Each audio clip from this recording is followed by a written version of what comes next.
দীর্ঘ এক দশকের রাজনৈতিক সমীকরণে জবনিকা পতন।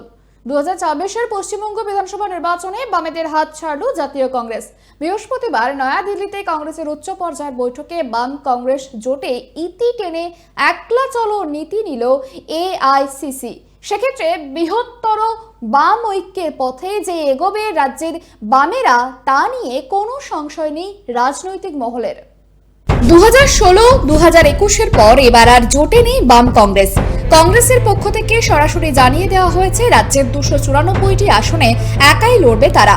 প্রদেশ কংগ্রেস সভাপতি শুভঙ্কর সরকার প্রথম থেকে একা লড়ার পক্ষেই দাঁড়িয়েছিলেন। তার দাবি ছিল রাজ্যের নিজেদের অবস্থান খতিয়ে দেখে নিতে হবে কংগ্রেসকে। তার সেই মনোভাবকে মান্যতা দিয়েই কংগ্রেস হাইকমান্ড জানিয়ে দিয়েছে রাজ্য বিধানসভা নির্বাচনে একাই লড়বে কংগ্রেস। বিষয়টি নিয়ে দলের সঙ্গে তিনি একমত জানিয়েছেন প্রবীণ কংগ্রেস নেতা অধীর চৌধুরী। পশ্চিমবঙ্গ প্রদেশ কংগ্রেসের পক্ষ থেকে তাদের যা সার্ভে, সেই সার্ভে অনুযায়ী পশ্চিমবঙ্গে একা লড়াটা সঠিক বলে মনে হয়েছে। তাই আমি একজন কংগ্রেস পার্টির কর্মী হিসাবে আমার উপরের নেতৃত্ব যা মনে করে আমি সেটাই পালন করে থাকি। এটাই আমার ধর্ম, এটা স্বভাব।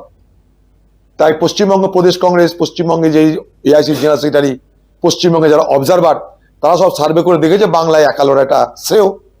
তাই তারা একা লড়ার সিদ্ধান্ত নিয়েছে। আমিও তাদের সিদ্ধান্ততে বলেছি যদি আপনারা সবাই মিলে মনে করেন যে একা লড়া যেতে পারে, আমি একা লড়বো। 2006-এর পর ফের রাজ্যে একাই লড়েছে কংগ্রেস। সেবার রাজ্যে 21টি আসনে জিতেছিল দল।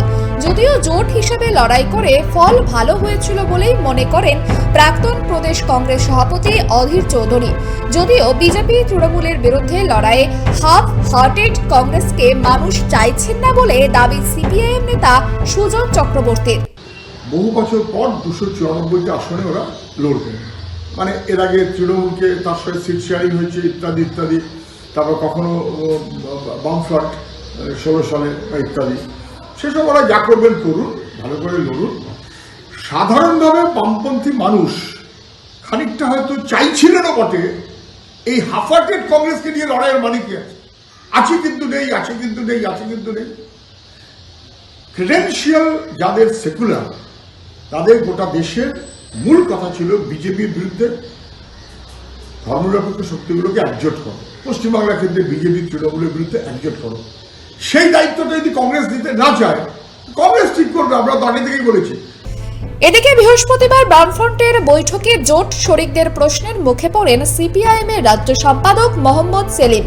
হুমায়ুন কবিরের সঙ্গে বৈঠক নিয়ে তার অবস্থান স্পষ্ট করতে বলেন ফ্রন্ট চেয়ারম্যান বিমান বসুও।